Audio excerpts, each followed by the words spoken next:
Welcome everyone to World Warrior Capcom Pro Tour 2023 here at Canada West. We are here at the final week, the finals day between 8 competitors who have been accumulating points through 5 weeks of hard contest. I'm joined by Rudy and I'm Suika.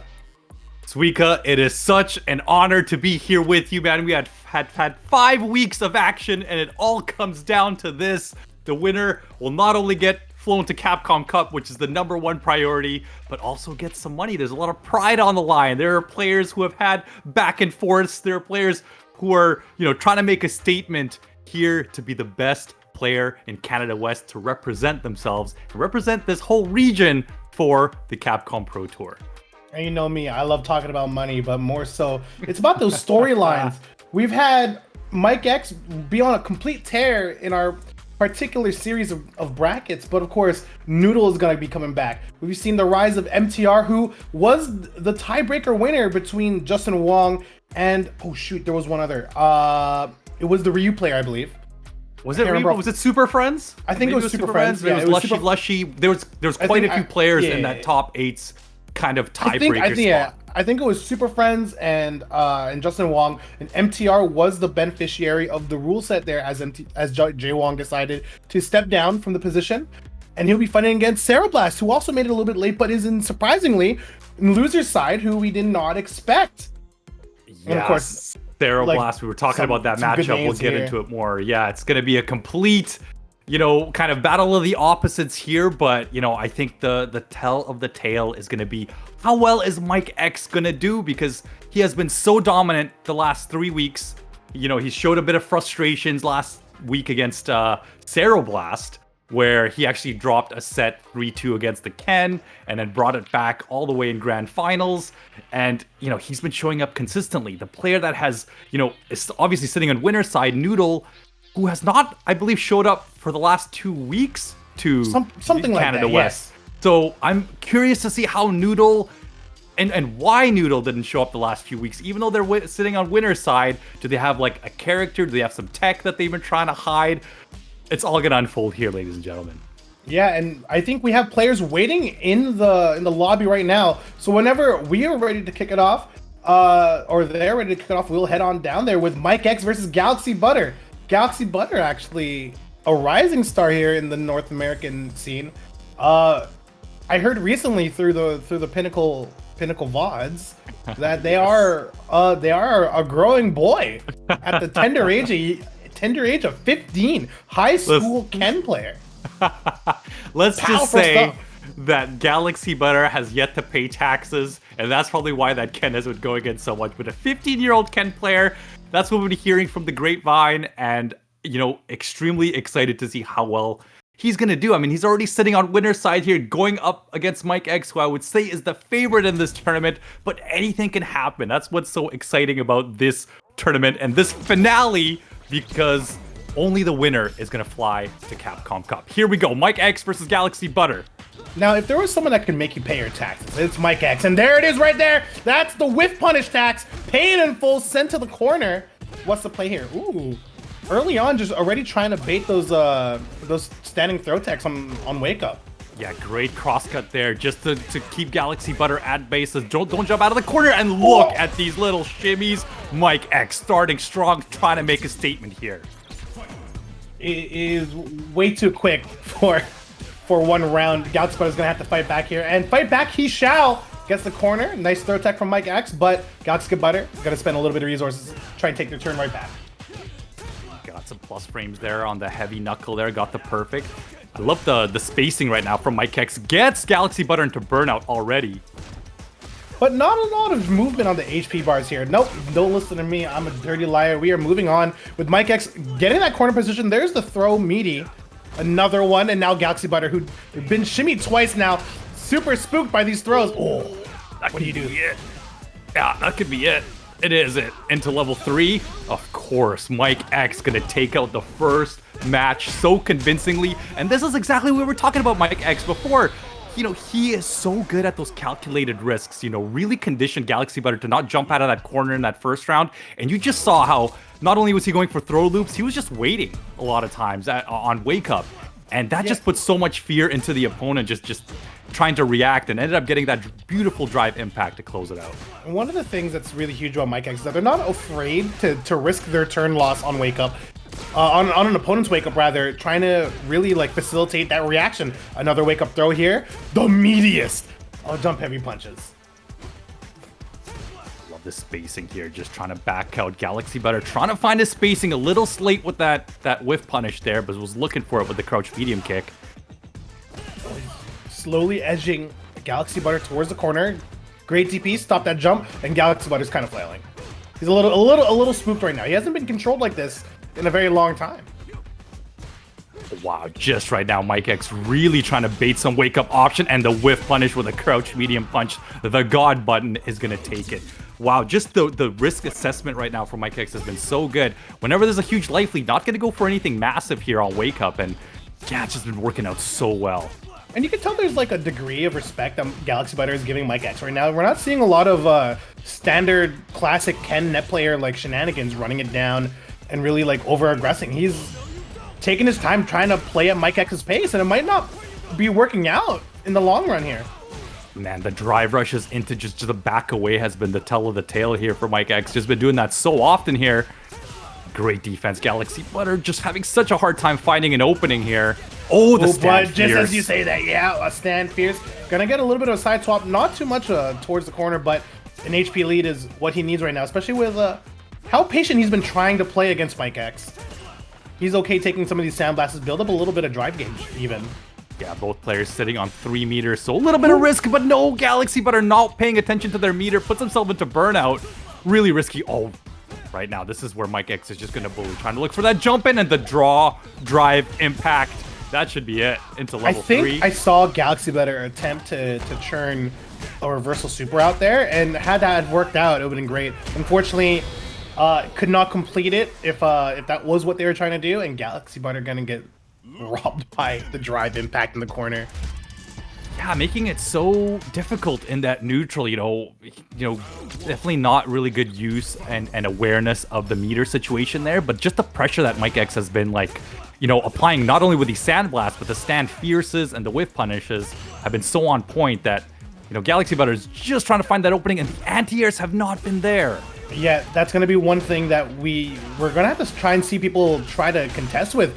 Oh, get that corner carry and that break. Oh, the plus frames again. Here comes the pressure. Whoa, stand fierce right on wake up. There's nothing you can do. He had no meter. He was in pressure. Okay, a little bit of a combo drop there, but just enough to do it. Craziness there. Yeah, just Mike X totally feeling the flow here and doesn't look phased at all. And I gotta note too, Mike X brought out a new color for this finale. I don't know if he's trying to make a statement or what here, but he definitely has not been using purple Luke all throughout this tournament series so far. This is the first time. It's definitely, this is my color. And I'm claiming it right here at Canada West. Burning the level 2 super here. What's he got on wake up? Yeah, again, see such good play of risk. And we see that so much from Mike X. Just blocking on wake up.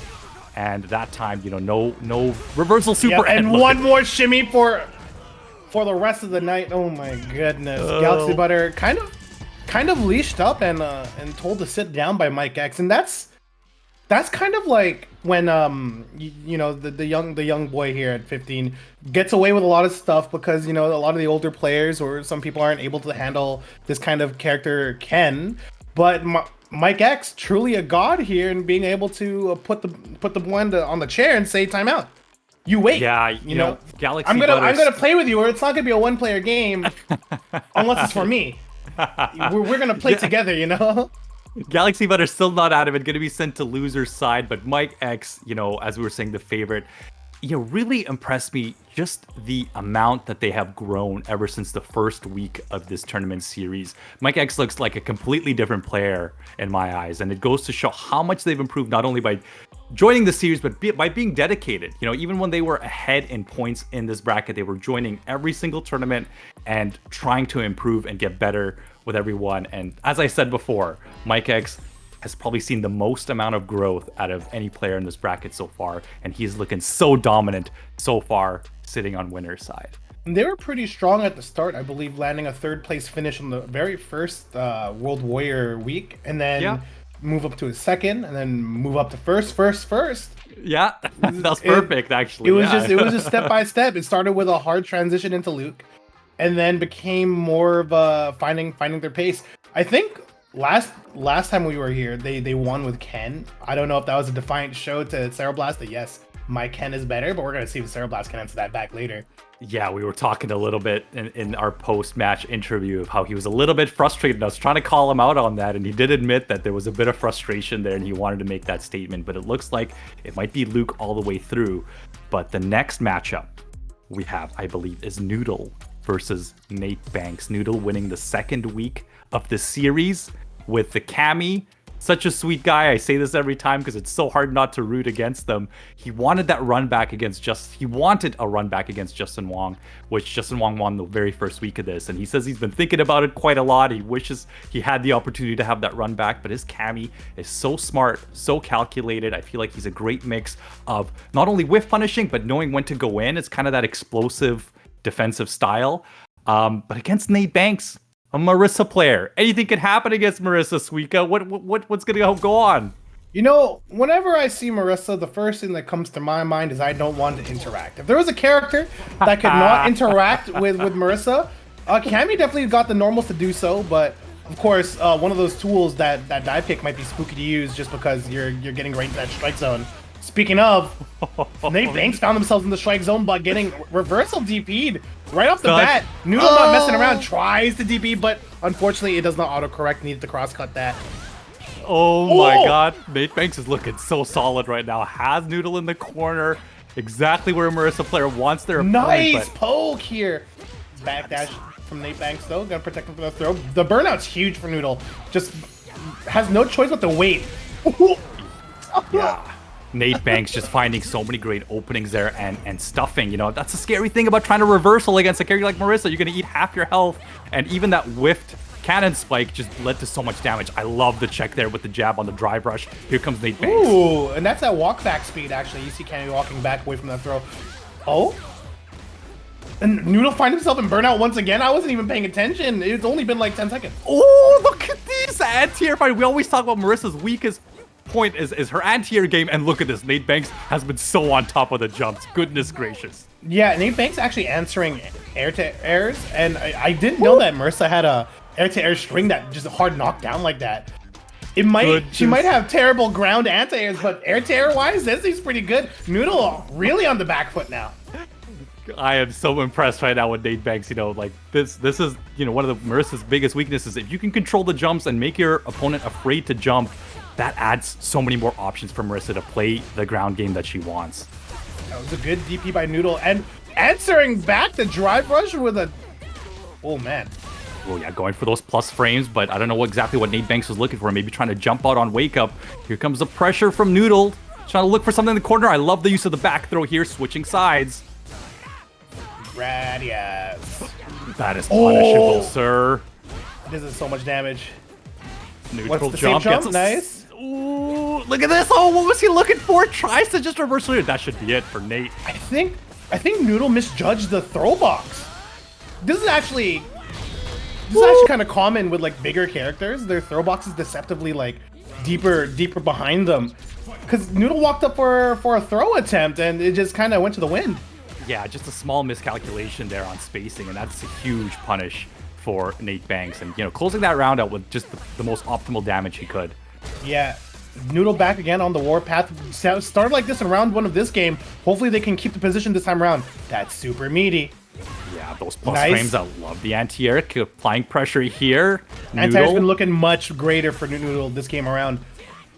Tick throw. Just needs one more. You don't need to kill Marissa with big combos. You can kill an elephant with 1,000 stings. Wow, I love that. Just go use the normal drive parry. Whoa.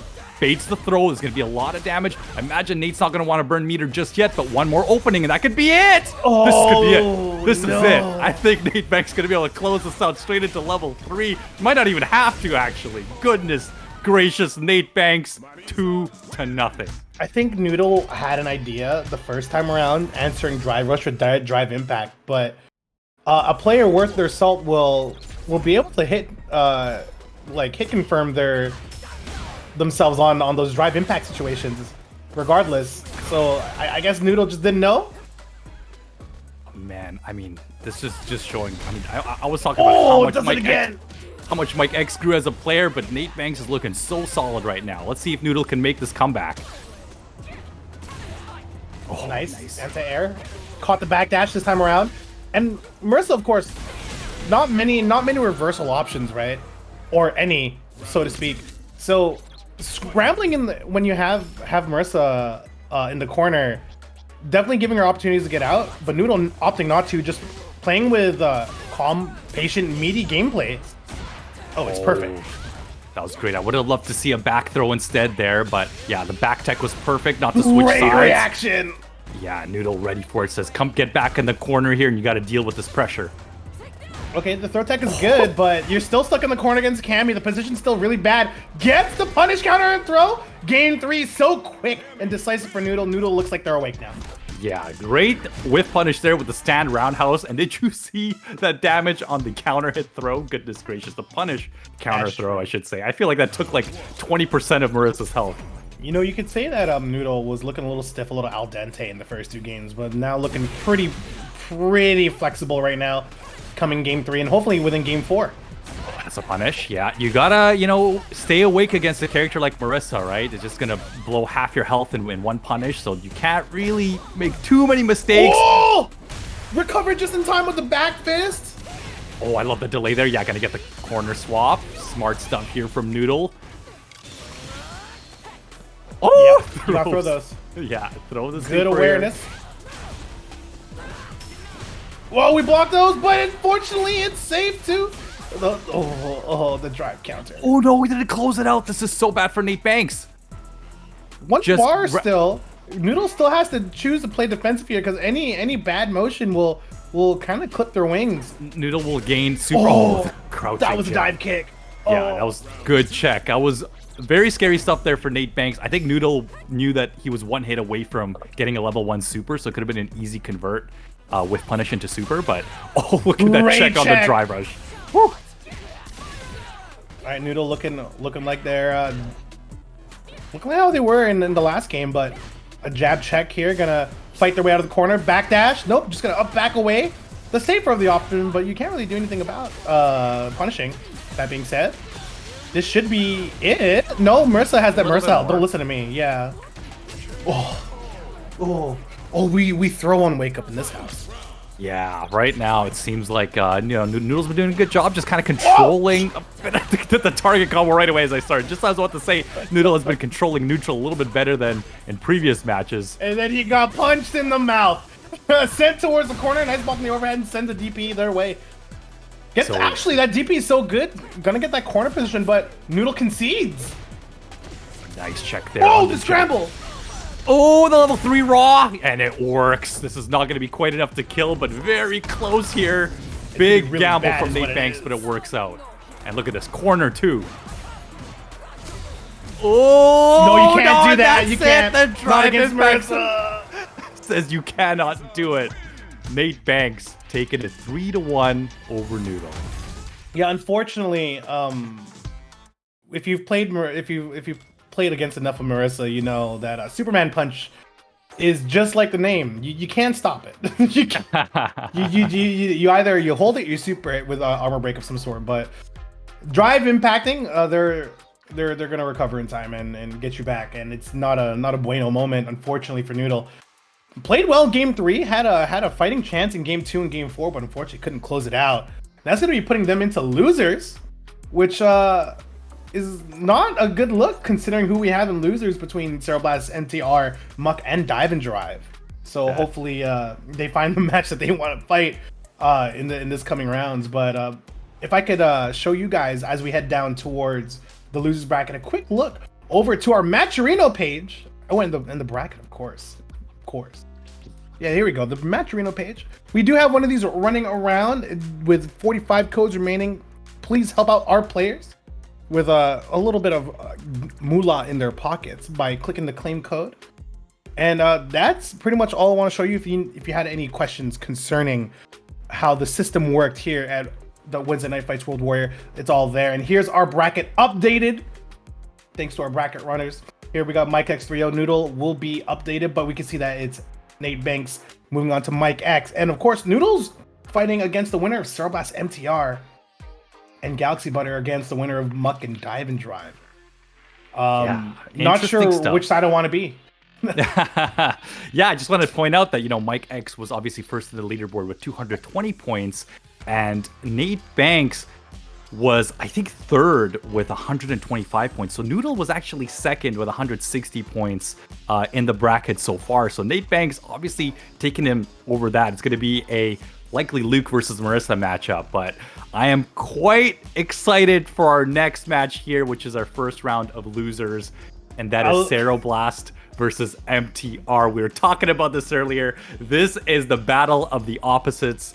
Ceroblast, one of the best players here in the Vancouver FGC. She made a great name for herself during the Street Fighter V era, and now transitioning that Ken into Street Fighter 6. We always talk about how aggressive she is, but I also just want to point out how much better she has gotten throughout the series and on her defensive options. The first few weeks, I remember seeing her always constantly jump out of the corner, kind of get in those scrambly situations.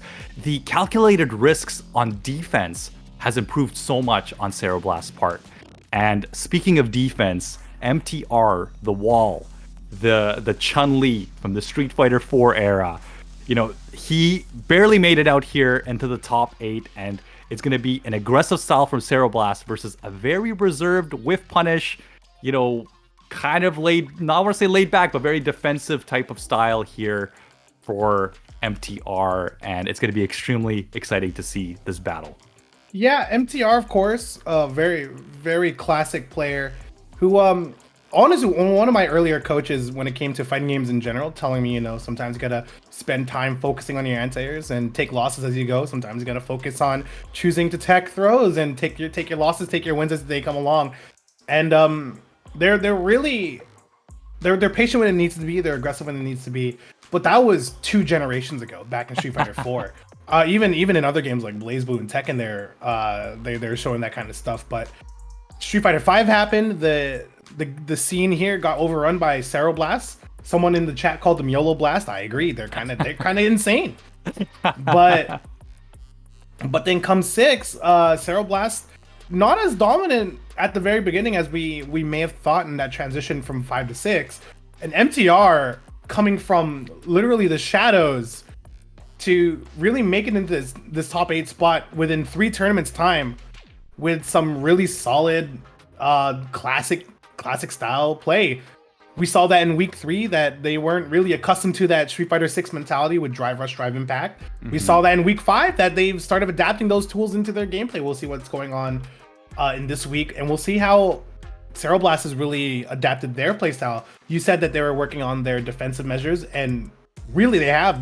Defense is not always throwing good DPs or teching every throw, but it can come down to either good movement, sometimes taking calculated risks. Those other methods of defense have really improved for Ceroblast, and while they're on loser sides, has kept them really competitive. So much so that they almost won the last week here at World Warrior. Yeah, I want you all to remember as well that Ceroblast was actually 5 points off from being on winner's side. And Cero, she's probably the only person that I remember in the last couple of weeks that has taken a set off of Mike X, which we've said is our favorite in this bracket. But Galaxy Butter had 115 points and Ceroblast had 110 points. So she's only sitting on loser side, likely because she wasn't there for the very first week. Yeah, literally World 1 week. Warrior. It's just literally 1 week. So she could easily make her run through this loser side and, be sent to Capcom Cup, get a bit of this money. And, you were talking about MTR, of just the defensive, the solid play, the whiff punishing. We always talk about that. But one thing I love about MTR is that he is such a composed player, doesn't really show a lot of emotion. He'll show bursts of emotion like after the match and whatnot, but really kind of cool, calm, and collected. And it's going to be all about taming the beast that is Ceroblast. And I'm so curious to see how he's going to handle this Ken matchup. We see, MTR really utilizing Chun-Li standing heavy punch. That's a 13 frame normal, mind you, but he uses it so well to whiff punish and go into the stance changes and get that damage out. And, You know, I feel like MTR, if he didn't take a long break after Evo for Street Fighter 6, he probably would have been more dominant in this bracket. But I've heard through the grapevine that he has just been getting back into the swing of Street Fighter 6 and really taking it seriously in the last couple of weeks. Yeah, mostly it's just understanding what Street Fighter 6 is compared to what Street Fighter 4 was. You really have to gel with the system mechanics if you want to succeed after a certain point. And where Ceroblast definitely picked it up quicker. Oh my goodness, talking about buttons, huh? Unfortunately, yeah. could not really cash out entirely, and Ceroblast ends up winning that corner position. Yeah, here comes Cero already. Both players dropping a few combos here, but you know, right now Ceroblast was such an advantageous position in this corner, and this is gonna be big damage already. Obstacle for the safe jump. MTR does not bite. Yeah, MTR unfortunately trying to really play around with that walk speed, but Ceroblast very quick on hitting those lows to stop that movement. Good play from Ceroblast, to be honest. Ceroblast loves that standing light kick from Ken. It's a 5-frame normal with 2 active frames. It's one of Ceroblast's favorite buttons. As you see, he's using it so much, and I have not seen many Ken players use it as much as Ceroblast does. There goes the stand fierce to whip punish. And this should be a cash out. The situation, while you still might have drive gauge, you're gonna be so far behind. Yeah, MTR close to burnout. Doesn't really matter with this much health, but the stand fierce. I love this adjustment here from Cero, and the Hadouken takes it, catches MTR walking forward. So you've noticed that Ceroblast now using that stand fierce a little bit more, mainly because he's noticed that MTR is using that stand medium punch so often in neutral. And he says, you know what, this is going to be a great button to whiff punish, that stand medium punch, if you're going to continue using it. And now it's MTR's time to play. Punishing a wake-up throw with TK legs. I know that was a interesting input to get on hitbox, but looks like MTR has gotten quite used to it. Oh, stood up at the wrong time, got clipped. Stuck in the corner again, but Kukoken able to Kukoken their way out of their position. Oh, no anti-air. Yeah, really tough. Oh, I love the use of the sweep there. It goes for the overhead. Nice back throw. This is big for MTR. I wonder what that was. I feel like just randomly drive parrying there was not the play. Tries to Hosanshu on wake up, and that's gonna be it for you. Oh, great stuff there from Ceroblast. Just delaying that Dragon Lash kick there to catch MTR coming down. Yeah, you know, really good use of buttons there from Ceroblast. Actually, MTR tried to close out the round with an overhead, but you know, Ceroblast was just pressing crouching light punch to just challenge whatever he was gonna do. Yeah, I'm a big fan of wake up overhead. It's a little fun gimmick that I've done in my own fighting games, but when you have a tool as versatile as drive parry to be able to deal with a lot of those wake up shenanigans. No. Speaking of wake up overhead, there it was, but yeah, Ceroblast trying to get that safe jump, burnt all the meter just to switch the corner positioning, but this round is looking really good for MTR. Probably gonna cash out here. Yeah, it doesn't feel good that they're gonna have to use all their meter for this, but at least they'll take the round. They'll be able to build up a few meters throughout the next round, but now we're in a spot that Ceroblast really likes. The quick hit into quick cash out for the huge lead here. You can see that they're really priming themselves for it. Yeah, you know, against a player like Ceroblast, you don't want to give any chances for them to make a comeback, right? Ken's such an explosive character. Just as we say that, the stand fierce straight into the level 3. This is going to be a lot of damage here on Ceroblast's favor. A lot of damage, that corner position. Gonna be able to take their turn right again here. MTR does not bite, just calmly wakes up and gonna walk their way out of the corner. And yeah, you can see they're not moving as actively as they were earlier because Ceroblast poking with a lot of lows here to really stifle that movement. Yeah, that was the first time I've seen MTR really use that crouch medium kick in a while. He's opting to really use the stand medium punch a little bit more, and Ceroblast is catching on to that. I would love to see the use of the stand medium punch a little bit more, just to kind of, the crouch medium punch, just to kind of stop the walking forward. Oh, the standing light.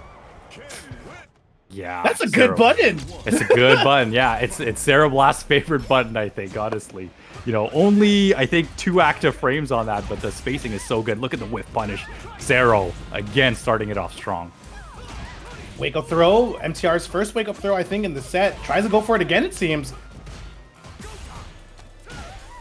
And now MTR getting mauled in the corner. Needs to find some sort of option, and the option right now is hold down back, wait for the situation. Unfortunately, did not wait long enough, got clocked on the forehead, and that's going to be a perfect here for game 3. Oh man, Cero just mauling right now, getting MTR into the corner right away and just bullying him in the corner. Exactly what you want to do as Ken, but finally MTR finds that with punish. And that's the crouch medium kick I've been asking for a little bit more often, because that satin medium punch has not been working too well for him in this matchup.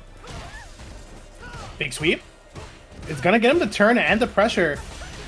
Nice jab check there. Gets the punish counter, but doesn't get the combo. And is burnt out for their troubles now. Is going to have to hold all this pressure. Hopefully they're churning and ready for what's about to be a drive impact, surely. Oh, nice. Oh, Kikoken to challenge the drive rush? Got to look for that drive impact here. It's a little tough. You know that MTR was buffering, but Cero Blast does not bite for the bait. Oh, no. And a quick confirm here. 3 bars to spend, 3 bars to go. Yeah, this is looking really tough here for MTR. And MTR's been having a hard time getting out of these corner situations. I haven't seen a single jump out of the corner throughout this set. Cero Blast going to burn themselves out. Force MTR also going to burn out, but meter advantage still in MTR's favor. Could turn around in a moment with the right kind of hit. There. I don't think that there was just enough meter for the level 3. I think he was looking for it again. Didn't get it there. And Cero Blast taking it 3-0 over MTR. Yeah, unfortunately, MTR couldn't kind of rev up and kind of close out any of the rounds that they had a lead in. And I think they were, while they were playing good footsies at that very last moment with no drive gauge to really confirm anything, it just became a battle of pokes. And well, when you have Dragon Lash to enforce a turn or to low crush like that, then unfortunately you're stuck in a bad situation. I think 9 out of 10 times when Cero Blast put MTR into the corner, Cero Blast was able to maintain that position. Either than in the first match, there was one time where MTR got the back throw. Every other time, it became a corner game. You know, MTR was just stuck there, just eating pressure. You know, they're very patient, trying to reactive players, so they didn't really like try to go for a lot of crazy jump outs or any big risks. And Cero Blast was just really taking advantage of that situation so well. And it goes to show you how well Cero Blast just applies pressure, because he made it look so easy against MTR. Yeah, and one of the things is using your life as a resource is not too bad at the early stages. So a jump out from the corner just to eat a crosscut DP is not bad, because you'll essentially return to, well, a little bit disadvantaged, still kind of neutral. Unless your opponent chooses to spend more meter to chase down. And I'll you know, a lot of people will look at the math on that and take that trade, but unfortunately MTR not willing to take that trade and didn't even throw a wake up bird kick at any point. So I saw more wake up Hazanshu than I did bird kick. So unwilling to really full send sometimes, and that may have given Cero Blast enough time for her to really just run the game over. But I hear the noise, and we have Muck Master versus Dive and Drive. Dive and Drive, the other Cammy in this bracket, hasn't shown up for actually quite a bit, and Muck having shown up for pretty much all of them, and only been evolving this beast of a character. Beast it is. Muck has been, you know, consistently kind of getting the top 8 spots, just barely, and they've been improving a little bit every week. And Dive and Drive is probably our crazy Cammy here, also formerly known as White Gun for all of you OG players. And just as I say crazy, you're going to see a lot of those cannon spikes. You're going to see a lot of risks taken. Oh, look at Muck right now. Just converting off of that doll so well. And, and I think, I don't know if it's because Dive and Drive White Gun hasn't played against a lot of Blanca, or if every Blanca they've ever fought decide never to use a mini Blanca or a Blanca Chan. But you gotta know that the Blanca Chan doesn't care about your feelings in your turn. Yeah, we're gonna see a lot of crazy scrambles, a lot of jumps in this matchup, just like as we've been seeing so far. But Muck has seemed to be in charge of the situation. Look at this conversion. Mix up after this. Let's see what it is. Oh, just a jump back from Dive and Drive. Really, that worked. I think Muck tried to answer it, but hesitated, because they also went into the sky as well. Or maybe a miss input on a dive ball. All we know is now there's a Blanca Chan in the corner, never to be seen again. Oh, gets the command throw. I love to see it. Oh, and the drive impact. Muck Master. Looking so good. That's how you know Dive and Drive is a legacy player, not able to utilize their age in the reaction test that is known as Drive Impact. you and I were talking about this matchup a little bit earlier, and you definitely were confident that Muck might get this, and I thought Dive and Drive might have this, and you know, both players are just completely trading right now. Yeah, in that first match. It was more of a, I think Dive and Drive is really active and reckless, and sometimes playing reckless into a Blanca, no matter how good your character is, can really throw yourself in for a loop. Yeah, I mean, I guess it's a you know, look at Muck's corner pressure right now, right? Blanca players love the scrambles, right? They love being in those situations where you're just trading, you're jumping around. I mean, that's what Blanca kind of does in neutral. So, you know, this is probably exactly what Muck wants here from Dive and Drive, to be taking some of these risks and jumping around. I think if I want to see Dive and Drive win, it would have to be from calm controlled play, something to really contain Blanca. Because you can't fight at Blanca's pace. Blanca is only gonna take, and that's just an unfortunate like. Dive and Drive you have to confirm those visually. You can't waste these opportunities. And Versal Super, come on! Dive and Drive is going absolutely nuts right now, putting themselves into burnout, jumping around every moment they get. This is emotional play at its finest, and they are truly diving and driving at this moment. Oh, anti-air, and it looks like Muck is the one with the calm controlled counterplay with a clean anti-air on the up ball, and of course Blanca install gets the additional balls. Very, very cool. Good addition. Here it comes. Let's see if Dive and Drive can kind of slow down their gameplay here. Just being a little nuts. Yeah, the jump back roundhouses have been a kind of a staple here to try and challenge those balls, but good bait here. There we go. Bit of damage on Dive and Drive's part. This is exactly where he wants to be, especially with Cammy. And this is this is what I want to see out of Dive and Drive. Able to take one situation and win it towards the corner. Because I think once you have Blanca in the knockdown, as long as you think about it in numbers sense, you're fine taking whatever reversal. You just play better neutral and do it again. But if you're flailing against Blanca, Blanca flails better. Blanca just flails better. Yeah, like some of these challenges here from Dive and Drive, using a lot of jabs, using a lot of the crouch strongs, just to kind of catch Muck coming in. It's been working out a lot for him in the neutral game. Ooh, here comes the super reversal. Gets out of the corner. I love that from Muck, though burnout isn't in the equation. Still, Dive and Drive burns themselves out, says, I don't care. I just want to go in. Oh, back knuckle the chip out. Oh, Dive and Drive knows. 2-1, both players playing absolutely nuts here. I don't know if it's the maple syrup, I don't know if it's the free healthcare, but something is going on here with these Canadian players. White Gun showing some skill, knows how to space the dive ball and gets the punish. Opting to back out, really wants to punish the forward rolls, but really you gotta take your turn. Block here, yeah, seeing a little bit more reserved play here from Dive and Drive. Nice, gets a punish counter here. Using those plus frames, and Muck always trying to jump out or press a button. And I think Dive and Drive is slowly catching on to that. Yep, you gotta punish someone for being wild. And that's what Dive and Drive is kind of adapted to. And I'm starting to see kind of the bonuses here of the up back heavy kick here.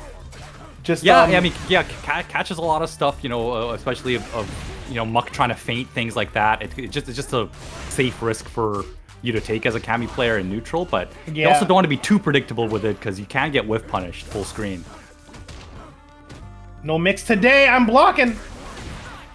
Oh, Cannon Strike beats the drive impact. That's crazy. Yeah, again, Dive and Drive in burnout, not caring, although he's sitting on 3 meters. This could be it. Oh, I don't think that wasn't a punish, but Muck definitely tried to take their turn after a whiff, and now with 0 meters, just install has to make it all the way back. Still has 2 blocker chance. Oh, and yeah, the crouching jab check. Buttons, baby! I mean, Dive and Drive's been getting a lot of mileage from that, right? The wake up stand jab actually could have even ended off earlier there, but you know, a bit of a drop there from Dive and Drive not to use his meter and gave Muck another chance to survive. We're here 2-2 in the final set. And now Muck is super neutered, super scared, not really taking as many aggressive risks against Dive and Drive, and that's just going to give Dive and Drive here all the space to work with to do what they wanted to do since game 1. Dive and Drive, I swear, every match has been putting themselves into burnout within the first 20 seconds. What is going on? Yeah, jump back roundhouse could have actually converted off that probably, but not worth the risk.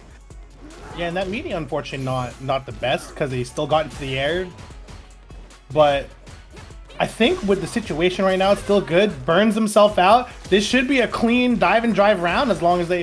Whoa! Yeah. I'm a commentator. I curse these kinds of things. Great finisher, though. Able to finish that confirmed. Muck now on death's door. Knock, knock. Who's answering? It is exiting the loser's bracket. Yeah, very scrambly stuff. And look at that dive and drive, even to anti-air, opting to use meter. Again, another cannon spike. Look at that. Dive and drive has 1 bar left. Another cannon spike. Burnt out. Dive and drive does not care. Yeah, dive and drive is caught on. Oh, we got to take our turn. Dive and drive is caught on that after EX ball, that Muck has opted to up forward ball every time. Great reaction. I don't think it was a reaction. I think we were turning, to be honest. But far be it for me. I can only tell if there was an input reader. But right now the catches on the neutral jumps and the jump forwards have been so on point with dive and drive. Huge life lead here. Muck's gonna need to make something happen. He mashed it twice already. He's been reacting to your forward hops, brother. Dive and drive gonna prove me completely wrong with the reverse 3-0, blowing Muck out of the water. and continuing on with the bracket. That's a mess. That was insane. Listen, Suika, you owe me some money, all right? I thought dive and drive would have won that, but I did not expect it to be that close. Props to both players, but goodness gracious, I don't know what they had in their coffee this morning, because they were going absolute nuts, and that was the most chaotic play I've seen in a little while. That's that Tim Hortons coffee. Americans might not know, but Tim Hortons coffee definitely has a little Canadian bit of stuff. Has some contraband, has some Jamie juice, you know what I mean? So good. Well, looks like we have dive and drive moving forward in the bracket, gonna go up against Blast, I believe. No. I think it was Galaxy Butter. If we can... Oh, that's right. It is Galaxy Butter. That's correct. Thank you for correcting me on that. That's right. Galaxy Butter will be up next in there. So that'll be an interesting Ken versus Cammy matchup. As you can see, Mike X sitting up against Nate Banks, you know, comfortably there on winner's side. Both those players played each other quite a lot throughout the series. Yep. And of course, Noodle versus Blast. That will be a Cammy versus Ken matchup, and both of those players have played against each other a little bit, but it's been a couple weeks since we've seen that matchup. I think Noodles versus Blast will be really great to watch as kind of like a run back from some of those Street Fighter days, because these guys are very competitive at that era and going to be competitive in this era as well. But that last set took the wind out of my sails. I'm going to need to grab a fan to fill that back up. So in just a moment, we'll be right back, but we're going to go and take a break.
Welcome back to the World Warrior Canada West bracket. My name is Rudy. I'm joined by the great Suika, and we are deep into this bracket. We have losers quarters coming up here. We've been seeing some crazy matches. We've been seeing some back and forths, and we're gonna have one winner here who's gonna be sent to Capcom Cup, make a bunch of money, and also have all the pride and glory to represent Canada West here. How you doing, Suika?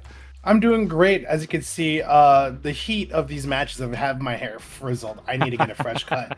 And, the last one.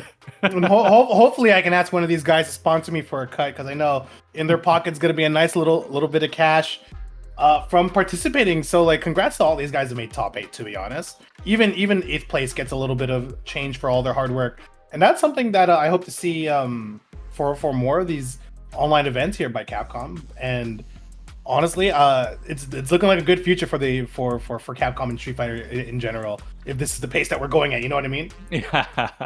Yeah, we've seen some very exciting matches. We have, like, Mike X taking it over Galaxy Butter so far. We've had Nate Banks also sitting on winner's side, taking it over Noodle, who, again, wasn't even ahead, but now here we are, speaking of Noodle, losers quarters, where got Cero versus this is gonna be crazy. We're gonna need another break. We're gonna need another break. We might.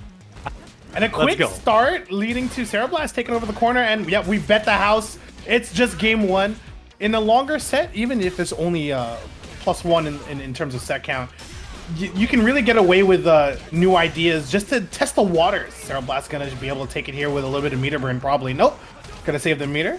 Plus frames on that Hadouken. I love to see that, especially on the drive it back, and a Hadouken to take it there. Kind of whiff punishes something there from Noodle. We've been seeing Noodle go for a lot of drive reversals, and it has not been working out well for him all throughout this tournament.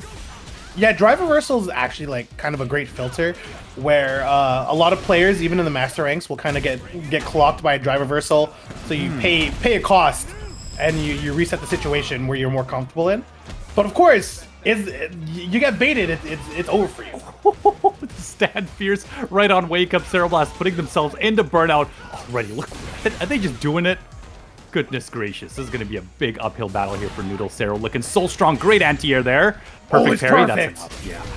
Yeah. And the back throw, even though the match is over, still so optimal. Cero Blast up 1-0. Not much to talk about in that last one. They kind of started scrapping real fast, and low forward. Yeah, right now Cero's doing a really great job just controlling that neutral. Great use of buttons here.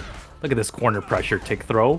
Tick throw, yeah. Noodle finding himself in the corner once again. Not throwing out everything to try and get out this time around, and instead walking themselves out of the corner. Not that far away yet, but every step forward is a success when you're trying to get out of the corner against Ken. Nice DP. That was a problem they had a couple weeks back, and it seems that Cero Blast has really worked on anti-airing those dive kicks. No crosscut.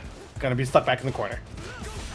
Yeah, this has been looks very frustrating here on Noodle's behalf. Not getting those cross cuts, really thinking, okay, spin knuckle through, but also really respecting that wake up, but no whiff punish. And yeah, this is the scary part of playing against a player like Cero, right? We've been seeing Noodle twice get the knockdown, but really respecting that wake up DP. And both times Cero hasn't been doing it. This is what I was talking about earlier, where Cero's just been really improving her defense and making herself way less predictable.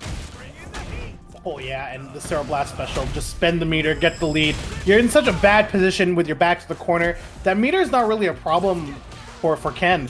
Oh, and just gets that clean media. Unfortunately, can't get the next link, but link this. We're gonna get the P and move on to the next one. Quick matches. Noodle really needs to find a way to slow down Cero, and not rushing to the next match may have been a good method. Yeah, I love this pressure here from Cero, just starting it off with those plus frame dragon lashes, the jab pressure, just making Noodle really guess on defense. The Tatsu destroys the DP input. Great whip punish. Yeah, the stand roundhouse there. Great button from Cammy here, already burnt out here on Cero Blast's behalf. And a great confirm on that dive kick. Should be able to end it right here. Boop, boop, boop. Yeah, easy stuff there. Looking a lot stronger there from Noodle. A big negative for Cero there was that she did burn herself out quite quickly, and Noodle was really able to take great advantage of that. Nice. And we saw this in the Marissa match against Nate Banks. Noodle really capable game 3, but Are they able to keep the focus up? Because if you can't keep this level of focus up to play, you're only gonna get tired, and game 4 will just not go your way. Look at that corner carry. Gets the burnout. Recovers in time. Yeah, this is going to be so rough for Noodle. There might be a wake-up level 3. You have to be careful. Not sure what Sarah was looking for, but no anti-air there on that jump in. Oh, that could be it. I think they tried to go for a perfect parry on Noodle's own wake-up. Got to spend the 3 meters here. Should be more than enough. Pulls it out, and yes, it is.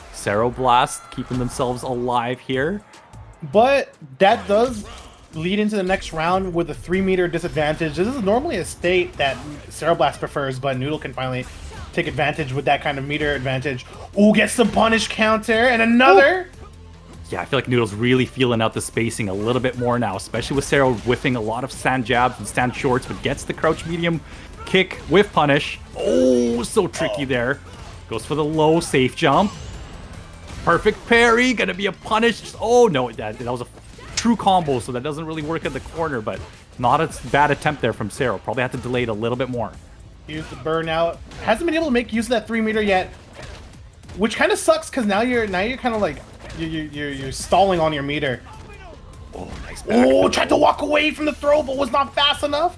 The burnout is now over for Blast. The level 3 is in the equation here for Noodle. You gotta imagine Noodle was looking for something, was probably buffering it there, but Blast does not want to bite. Oh, and that should be the game. Blast taking it 3-0 so convincingly. She says, I deserve to be on the winner's side. I deserve to be fighting for this Capcom Cup spot, and I'm gonna tear my way through this bracket. 3-0. Blast, extremely dominant. I am so impressed also with how she played neutral. And, you know, shout outs to Sarah, because she even made a video about this on her YouTube channel. I'll make her PayPal me for that plug later. But, she was talking about how, you can whiff normals in neutral to kind of bait out buttons and to be a little bit less, to also whiff punish. And we saw so many whiff stand jabs, so many whiff stand shorts at our ranges where those buttons will never hit. And it made her neutral so much less predictable, where Noodle really wasn't sure what button to use, wasn't sure if he was safe to, cannon spike in or cannon dive in to, kind of bypass the neutral. So really smart stuff there from Blast's play. You can see the development of her play style throughout this tournament. That idea of whiffing normals, I believe it does exist in other games and other times. Yeah. And you can kind of see it. It causes a lot of things other than just forcing someone to not react on a whiff. Sometimes it does stuff the dive. Sometimes it does accidentally clip someone moving forward. And that kind of stuff is super... super advantageous. Oh wow, it's like we just saw this match before. Galaxy Butter versus Dive and Drive. Actually two players, same characters, different leagues of play though. Dive and Drive, of course, the more aggressive of the two Camis tonight. We're gonna see if they can come over Galaxy Butter, who kind of was leashed up and couldn't let loose in the last set. Yeah, no, Galaxy Butter definitely, has been a bit of a delay since they played last against, Mike X, who's really dominated that set. But let's see if they can handle the craziness that is Dive and Drive. Oh, that's that walk speed, baby. Little shimmy. And again, as we were seeing before, wow, blocks the empty jump low. Really great defense there from Galaxy Butter. The 15-year-old reactions. 15-year-old reactions. And that's kind of what you want when you're playing games like this with very tight whiff punish frame windows, especially when you're playing a character like Ken.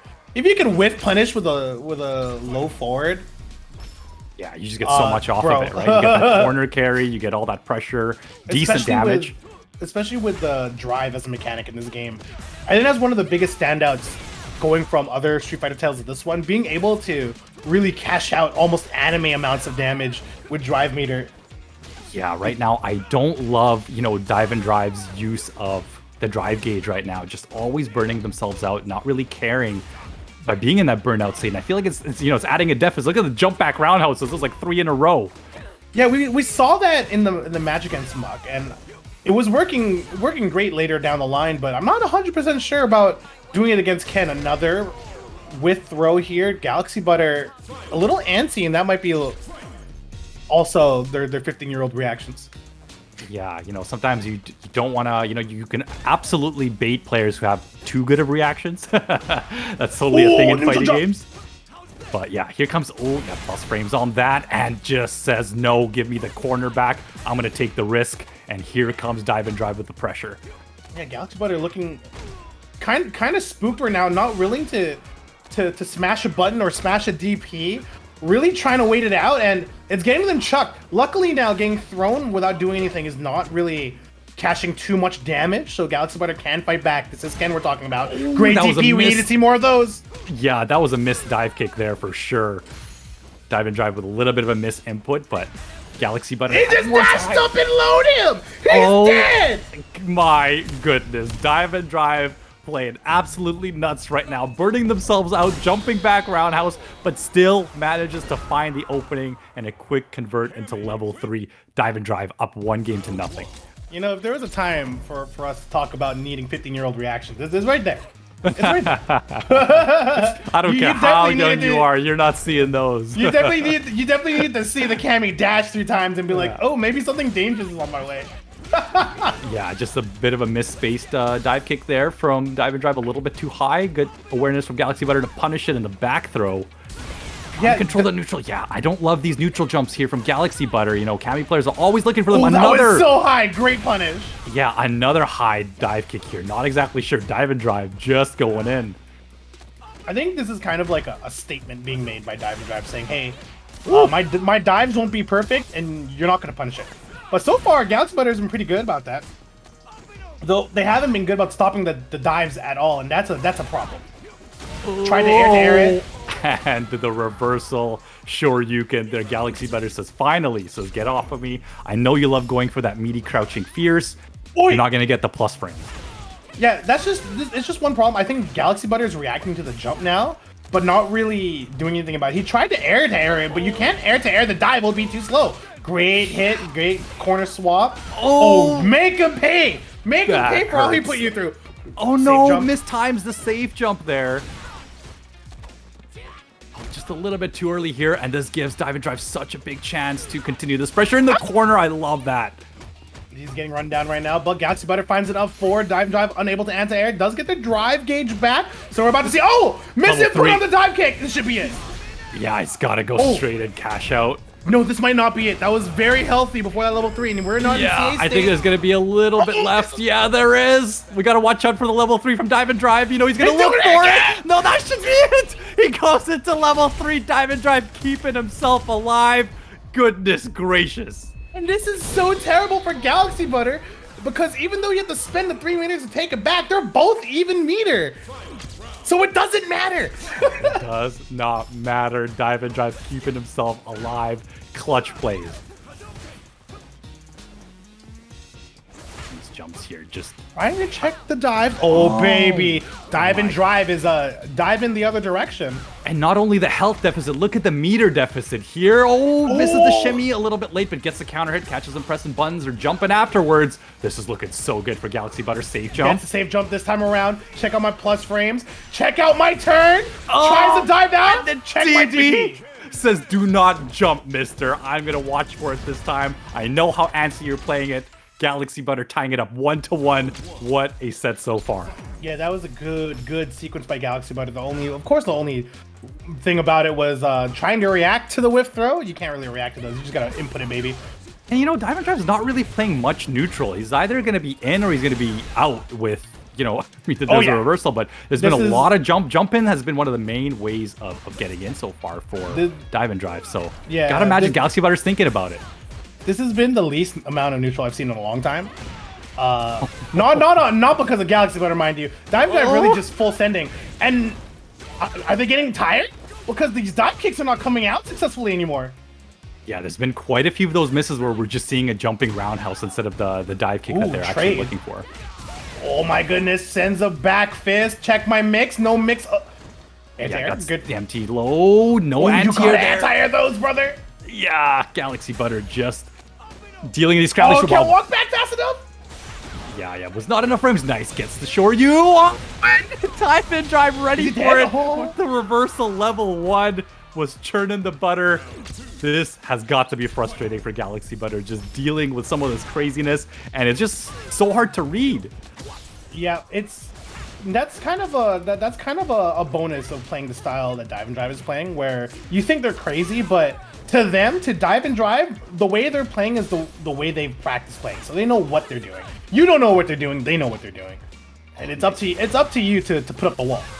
Unfortunately, it doesn't look like Galaxy Butter knows how any construction skills, because that wall coming down immediately. And Dive and Drive now up by 1 game, but 2-1, and looking like he's definitely getting into Galaxy Butter's head. I would love to see Galaxy Butter slow it down a little bit and just, you know, not get too frantic here. Love the Shoryuken there, but just needs to kind of control this beast that is Dive and Drive right now, getting in a lot with these jump-ins. Great adaptation from Galaxy Butter. Going for the air-to-airs when the jumps are close, and trying to prep a DP when the jumps are far. This should set Dive and Drive back a little bit, try to DP, but it was a little late there. Oh wait, no last we got a throw tech. Well done by Galaxy Butter. Dive and Drive running on fumes for this round, but that's okay. They still have a game up, and of course next round tries to DP again, but the spacing's too tight. Gets chucked by the thighs. And Arbor's through enough of it! Are you kidding me? Galaxy Butter with the clutch drive impact just was ready for it. You know, I would love to see Galaxy Butter not be afraid to even use meter for some of these anti-airs. You're noticing that he is seeing some of these dive kicks, but the Shoryuken is getting stuffed out. It's just a little bit too slow. Even though it's got upper body invincibility, it's not frame one. It's not frame one. It's just a little too slow. He might just need a little bit more invincibility. Caught the landing with a jab. Gonna spend the money. The very Cereblast-like, actually. And this is going to be burnout here for Dive and Drive. Although he's got 3 meters, you got to watch out for the wake up level 3, but still wake up jump? Come on! As much as I'd like to not admit it, Dive and Drive definitely playing like me back in my home game with the wake up jump. Oh man! You gotta cash out when someone spends their 3 meters on your block like that. Oh yeah, this is rough. Not really anything Dive and Drive could do there. No meter to mash out of that situation, and Galaxy Butter just put him in a checkmate situation. 2-2. Slow adjustments here from Galaxy Butter, but 1 player will be eliminated. Let's go. Yeah, I like that round 1 adaptation by Galaxy Butter in the last game. Hopefully, we could see Dive and Drive adapt to it. And look at that! We got shades of neutral. Walking back, walking toward. Doesn't dive kick, gets the falling light kick this time around. Galaxy Butter opting to chucked out of the corner. Opting to take the throw in a lot of situations, not falling for a lot of these shimmies. So you got to imagine Dive Drive's going to go for a bit more throws. Now gets the tech. Looking really solid here on defense, but God, Dive and Drive puts him back in the corner. Ooh, your back fist. Here's my front fist, baby. Sent towards the corner. Baits the DP. Oh, God. He's going to send him to the corner as well. Says, you stay there. Oh, was trying to bait the level 1 super. Honestly fair with that amount of HP. You're unsure if it's going to kill you or not, but now you're in a worse position. You do have drive over your opponent, but we've seen Dive and Drive dive in with 3 dashes and smack him with a forward, so we'll see how that goes. Is in the equation. Oh my goodness, what was he doing? He just jumped back. He was not even trying to shimmy. The stand fierce. The 10-frame God button with 5 active frames. Let's go, Galaxy Butter. I'll tell you, Dive and Drive actually had like the fastest eyes known to man. I saw them buffer the hell out of their level 1 and didn't pull the trigger. They were so smart. So much damage. When you bait that throw with a neutral jump, God, it's going to be a lot. Again, you got to imagine Galaxy Butter's got to be thinking about it a little bit more. Both players stocked up, but here comes Dive and Drive with quite a bit of meter. Tried to bait a DP or a throw on the reset situation. Now they forced their way in. Nice jumping light punch. Forced their way in with another dive kick and use the slightly awkward frame advantage there to get a throw. And we're stuck in the corner. 1 throw situation. Oh, I love that. Looking for that neutral jump or jump back there, but with a dash forward, cannon spike, anti-air. We are in the last round of the set. Both players full stocked up. First hit goes Dive and Drive. Just going to go light kick, spiral arrow, throw him towards the corner. Ooh, no anti-air from Dive and Drive. Just going to allow Galaxy Butter to make their way in like that. And there we go, spaced out this time around with enough walk back to get out of the throw, and the pace is firmly in Dive and Drive's hands. They are, in fact, driving. This is so good here for Galaxy Butter. Gets that back throw, tries to go for a raw drive impact, but now dive and drive with the offense, but no drive gauge. This is huge. This is huge. He can get a reset here. But he's got to respect the super. He's got to respect the super. Air throw? Are you kidding? The air throw? Comes out of the cannon strike on the side. Oh, the level 3? No way, punish here. This should be it. Galaxy Butter should be able to close it out. Level 3, and Galaxy Butter gonna take it 3-2 over Dive and Drive in the most chaotic set we've seen so far. If there was a way to explain how excited I was for that to end in that fashion, that was not that I wanna dump all over Dive and Drive, but that was the most Dive and Drive fashion to end a set. That win or loss most certainly would have been determined by that level 3, and unfortunately was just a little bit late. Well, you can see that they didn't really churn it early. They tried to react to the whiff, and you can't react to whiffs with something that requires 6 frames of input minimum. That's just too long.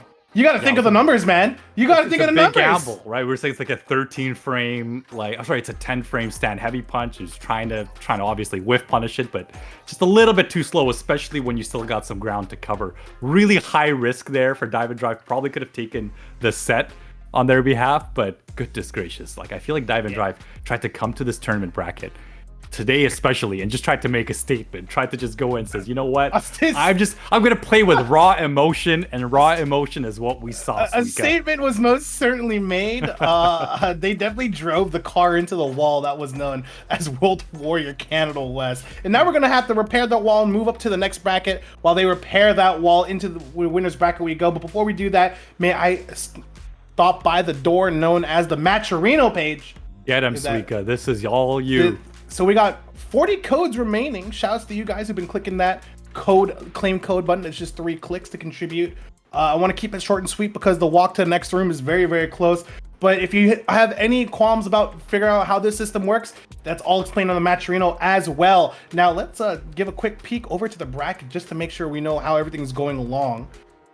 And you can see it here. Soul Blast versus Galaxy Butter is going to be the Ken mirror of all time. Ironically, if Mike X ends up losing to Nate Banks, we might have a triple Ken match up coming along, though Mike X has favored the Luke. We did see them play Ken last week, so that might have not last week, 2 weeks ago. We might see that come back, but yeah, that's only if Nate Banks wins. And I've said it in chat. Don't count out Nate Banks. Don't bet against Nate Banks, and don't bet against Marissa as a character. The points don't really matter right now, right? The points don't matter. Like, whatever player is going to take it out on top, they're going to win the cash money. They're going to go to Capcom Cup. And there's a lot on the line. And you got to imagine that, you know, Mike X might stick with that Luke, but we never know. They pulled out the Ken. It's clear 1 Ken colors, baby. Okay. Yo, Mike X is bringing out all the new colors right now. He is a new man going into this final tournament. Using parry to deal with Superman Punch, not bad. Of course, you awaken new options to punish with that parry. As long as it's perfect, of course. Tries to whiff punish, and nice perfect parry on the drive rush low. Yeah, love it. Okay, keeping the corner. There's no need to really capitalize on that perfect parry. Wow, great drive reversal there. Throws Nate Banks back in the corner, and here comes the Ken pressure. Yeah, Mike X specific pressure. Ooh, wake up parry. Thinking of a meaty, but Mike X was thinking of shimmy, so they kind of fizzle. Nice whiff punish there. Mike X again. Just bullying in the corner with the stand jabs. What I've loved so far in the set is Mike X really using that parry in that neutral game and that mid-range just to not only build back meter, but just to have a bit of counterplay against some of Marissa's strong buttons. Yeah, you dissuade Marissa from doing certain things when you show that you're willing to make those parries happen. Especially if those parries land, you really get into a head of a Marissa player. But burnout means you can't use those parries, so go nuts, good sir. Go nuts. Oh, great use of buttons here from Nate Banks. I love the use of the jab so far too, and Mike Banks just trying to survive this onslaught of this block pressure. Ooh, great charge Gladius, but the neutral jump is just too smart for me. you know, nice Mike X is shimmy. looking for some sort of wake-up level 3 there, something Marissa players love to do because they don't have a reversal. Mike X keeping the corner, but giving up the drive meter. Second time. Oh. Okay, Grig gets a good throw.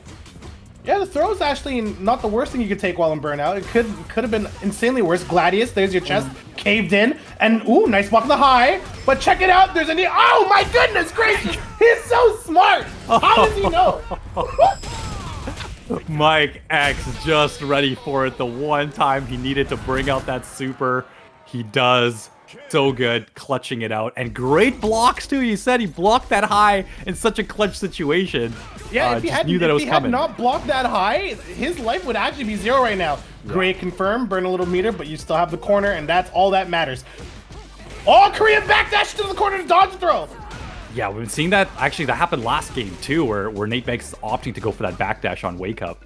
Yeah, backdash into the corner is not wholly terrible against throw, but of course, you know, you get beat by meaties. It's just kind of the things that you rotate around when disrespecting your opponent's meaties. That being said, Mike X takes round 1. Yeah, speaking of disrespect, Mike X, again, just so good at keeping his opponent at bay. You know, just those neutral battles straight into the corner, and he just becomes the biggest bully there. And Nate Banks has not been having a lot of momentum here. It's actually what Marissa wants, is just to get that 1 or 2 big punishes to start her offense. Yeah, I think that's twice now I've seen Mike X react to the drive rush with something, and sometimes it's been parry, sometimes it looks like it's been drive rush back. I'd like to see Nate Banks try to apply some sort of counterplay in that sense, because I'm sure there's a lot of damage to punish a whiff parry like that, playing with someone's reactions. And look at these calculated risks too. It's been 2 or 3 times in a row now that Mike X has gotten the knockdown, and again, just opting to just what a hold low back. Forward. Is he gonna build enough meter here? I don't think so, but he will have enough for the next kill. Yeah, he was just too high up in the air there to get that cancel. The stand jab with punish again. The stand jab into clean. short Shoryuken. Are you kidding me? Mike X spacing on point. That was absurdly clean, actually. Nice backdash, gets out of the throw, tries to take a turn, and will do so with a little bit of meter spent on the side, but you gotta spend some cash to make it. You know how it be. Mike X just... Oh, man. Can't believe that one throw just is going to deal all into this. The punish counter throw. Yeah. Oh, challenges? Oh, nice. I like the jump out here. Yeah, this is big here. If you can keep him at bay, Mike X is going to need to block. And if you block, you get command throw. One more mix-up. Unfortunately, you can't block command grabs. Stuck to the wall. End the round. Nate Banks finally puts himself on the board, but not completely. Just needs to clear out one more round to be able to inch their way back into the set. Great parry. Okay, opting to go for the back throw there, just getting the advantageous position. Look at the use of the jabs here from Nate Banks, looking for something. Spaced out Gladius again. The Gladius and the Dragon Punch whipped together, and the recover at the same time, no punish. And now Mike X finds the corner for Nate Banks, but Nate Banks, we tapping toes in this house. Yeah, Nate Banks has either been jumping or mashing jab on Wake Up there, and eventually got him out, but yeah, Mike becomes Mike air, but the button's already out, unfortunately. Now gonna be forced back to center screen. Send him back to the other corner. One can look at the spacing here from Mike X, trying to look for that stand fierce, trying to fish for it, but not, Nate Banks out of range. Oh, that's gonna be a back throw. Look at the damage. Gotta respect level 3. You're gonna get chipped out here. Oh, it doesn't even matter. So, yeah. Keeping himself alive. Both players still got the 3 bars. And you can see Nate Banks actually not really trying to force the way in as they were in the first 2 games. Really stuck trying to play Mike X's pace, and while that might be better in the long run, Mike X playing so comfortably right now, there's not much you can do. Woke up into a fist on top of your head. Yeah, of course, you cash out here. Mike X gonna be burnt out, building a bit of drive gauge, but it doesn't matter. Look at the life deficit for Nate Banks. This is gonna be a tough one. Ooh, all right, burnt pressure. out, so can make something happen maybe. This is that kind of character. Command grab. Goodness gracious. Woo. Oh, tried it again, nice but jump. Mike X jumped out. 3-0. Moving over to grand finals. Yeah, one more away from proving that they are the one that deserves to represent Canada West. Now we got a pool of killers in the bot side of this bracket. Of course, we have the 2 Kens, and now that Marissa probably a little salty and wanting that run back. We're gonna see how that goes. But before we can see how that goes, we're gonna need to refill on our energy here and step out for a quick little break. We will see you then.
Welcome back, everyone, to World Warrior Canada West. We are moving into one of the hottest loser semis that we could probably get. It is the Ken Mirror between Galaxy Butter and Cero Blast.